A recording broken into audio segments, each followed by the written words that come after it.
پڑھا لکھا اور لکھا پڑھا میں فرق۔ کالم نگار Syed Sardar Ahmed Pirzada, the first blind journalist of Pakistan, APNS best Urdu column award holder, روزنامہ نئی بات، مورخہ 13 اپریل 2019۔ پڑھا لکھا سے کیا مراد ہے یہ ہم اچھی طرح جانتے ہیں۔ ان الفاظ کو ایک دوسرے کے ساتھ جگہ تبدیل کر کے پڑھا جائے تو لکھا پڑھا بنتا ہے۔ بظاہر اس کا مطلب بھی وہی لگتا ہے۔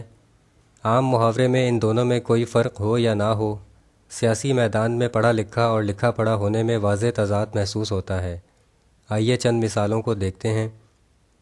جب پاکستان کی پہلی قانون ساز اسمبلی کو گورنر جنرل کے حکم پر برخاست کیا گیا تو اسمبلی کے صدر مولوی تمیز الدین نے گورنر جنرل کے فیصلے کو فیڈرل کورٹ میں چیلنج کیا۔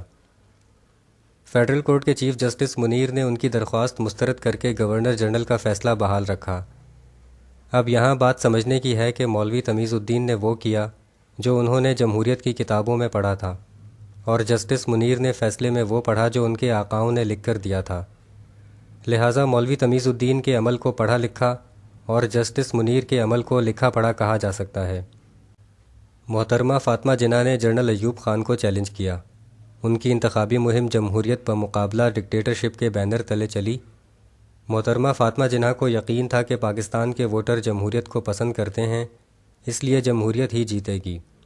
لیکن جب انتخابی نتائج کا اعلان کیا گیا تو جمہوریت ہار گئی اور جنرل ایوب خان جیت گئے۔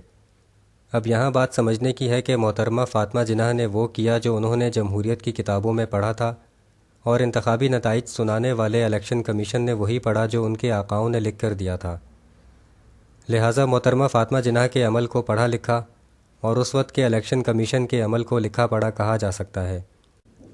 ذوالفقار علی بھٹو عوام کو طاقت کا سرچشمہ سمجھتے تھے۔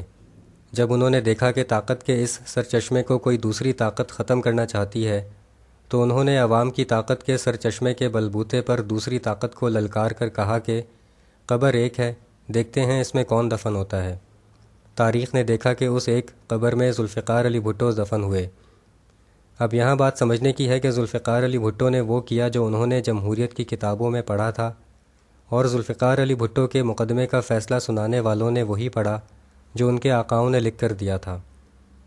لہٰذا ذوالفقار علی بھٹو کے عمل کو پڑھا لکھا اور اس وقت کی عدالت کے عمل کو لکھا پڑھا کہا جا سکتا ہے۔ محمد خان جنیجو نے مارشل لاء کے تحت جمہوریت کا ناتواں دیا جلاتے ہوئے وزیر اعظم کا حلف اٹھایا۔ وہ جمہوریت کی اس مدھم سی روشنی کو بڑھانے کی فکر میں لگ گئے، یہاں تک کہ انہوں نے سانحہ اوجڑی کیمپ کے ذمہ داروں کے خلاف کارروائی شروع کرنے کی کوشش شروع کر دی۔ ان کا اس طرح کے معاملات میں جرأت والا رویہ پسند نہ کیا گیا اور انہیں 8ویں ترمیم کے ذریعے گھر کا راستہ دکھا دیا گیا۔ اب یہاں بات سمجھنے کی ہے کہ محمد خان جنیجو نے وہ کیا جو انہوں نے جمہوریت کی کتابوں میں پڑھا تھا، اور محمد خان جنیجو کو رخصت کرنے والوں نے وہی پڑھا جو آقاؤں نے لکھ کر دیا تھا۔ لہٰذا محمد خان جنیجو کے عمل کو پڑھا لکھا اور ان کی برخاستگی کے حکم کو لکھا پڑھا کہا جا سکتا ہے۔ بے نظیر بھٹو 2 مرتبہ وزارت عظمیٰ سے برخاست ہوئیں۔ تیسری مرتبہ انہیں ڈکٹیٹر جنرل پرویز مشرف نے وطن واپس نہ آنے اور انتخابی عمل میں حصہ نہ لینے کا کہا۔ بے نظیر بھٹو خود کو انتخابی عمل سے روکنے کا مطلب جمہوریت کا قتل سمجھتی تھیں۔ وہ ڈکٹیٹر کی مرضی کے خلاف جمہوریت کو بچانے کے لیے واپس آئیں اور خود قتل ہو گئیں۔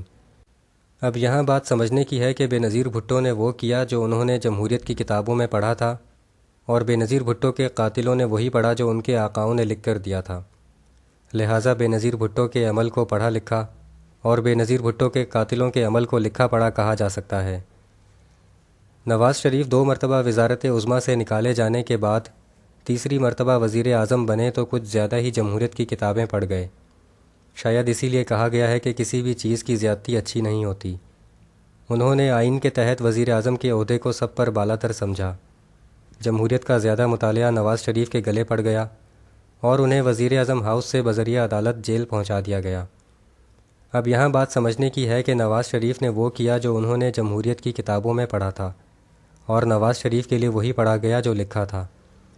لہٰذا نواز شریف کے عمل کو پڑھا لکھا اور ان کے سیاسی مستقبل کو لکھا پڑھا کہا جا سکتا ہے۔ عمران خان نے 30 اکتوبر 2011 کو جب مینار پاکستان لاہور پر پہلا سونامی جلسہ کیا تو سب کو صاف صاف پتہ چل گیا کہ ان کے پاس وہ والا پیج ہے جس پر سب ایک ہیں۔ ان کے اپوزیشن والے جلسے ہوں یا 126 دن کا کنٹینر والا دھرنا، انہوں نے اسی ایک پیج پر لکھی تحریر کو ہی پڑھا۔ لکھے ہوئے کو پڑھنے والا تحریر کی کسی بھی غلطی کی ذمہ داری سے بری الذمہ ہوتا ہے۔